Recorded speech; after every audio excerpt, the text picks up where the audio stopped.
शोभा, stock market में फिर से ब्लडबाथ हुआ। लोगों का 13 लाख करोड़ वाइप आउट हो गया।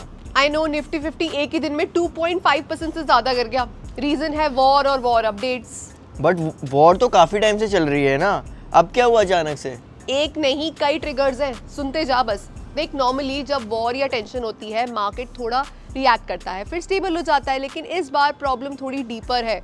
मार्केट को डर है कि ये कॉन्फ्लिक्ट ग्लोबल ऑयल सप्लाई को डिसरप्ट कर सकता है और यही रियल रीजन है इस क्रैश का।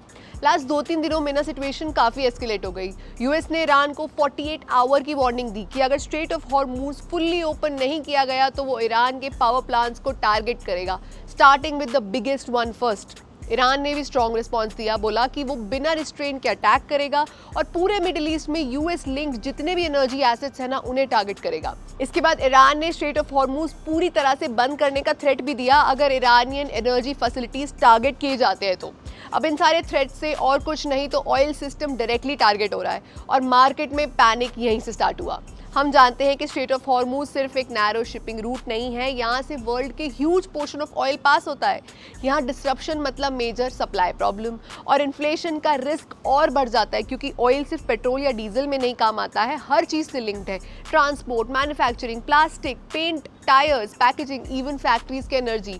जब ऑयल महंगा, सब कुछ महंगा। इंडिया अपनी लगभग 85% ऑफ ऑयल रिक्वायरमेंट इंपोर्ट करता है, तो जब ऑयल प्राइस बढ़ता है, इंपोर्ट बिल बढ़ता है, रुपये पर प्रेशर आ जाता है, इन्फ्लेशन बढ़ता है, कंपनी की कॉस्ट बढ़ती है और प्रॉफिट्स स्क्वीज हो जाते हैं, मतलब पूरी इकोनॉमी पर प्रेशर। निफ्टी के गिरने के ना टोटल 4 इंपॉर्टेंट रीजंस हैं। इन्फ्लेशन का डर और रुपये का गिरना, मतलब हम जानते हैं कि ऑयल डॉलर्स में खरीदा जाता है। जब ऑयल के प्राइस बढ़ते हैं, इंडिया को ज़्यादा डॉलर्स चाहिए होंगे ऑयल इंपोर्ट के लिए पे करने के लिए, तो रुपये पर प्रेशर बढ़ सकता है। एफआईआई सेलिंग, ग्लोबल टेंशन में फॉरेन इन्वेस्टर्स रिस्क कम करते हैं, वो पैसा निकाल कर सेफ एसेट्स में डालते हैं।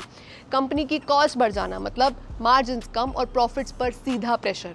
और ऑयल टेंशन से ना सिर्फ इंडियन मार्केट्स ही नहीं, यूएस मार्केट्स भी डाउन है। नैस्डैक एंड एनएसपी दोनों रेड में है। तो सी मार्केट ना सिर्फ हेडलाइंस पर रिएक्ट नहीं कर रहा है, बल्कि रिस्क पर कि ये कॉन्फ्लिक्ट एक फुल ब्लोन ऑयल शॉक बन सकता है। और अगर ऑयल प्राइसेस काफ़ी टाइम तक हाई रहते हैं तो कॉन्सिक्वेंसेस काफ़ी सीरियस हो सकते हैं, जो इंडिया की इकोनॉमी के कोर फंडामेंटल्स जैसे inflation, currency stability, company margins और ओवरऑल इकोनॉमिक ग्रोथ को सीधा इम्पैक्ट कर सकते हैं। So for more Indian and US market related updates, subscribe to our channel IND Money. Investment in the securities market is subject to market risks. Read all the related documents carefully before investing.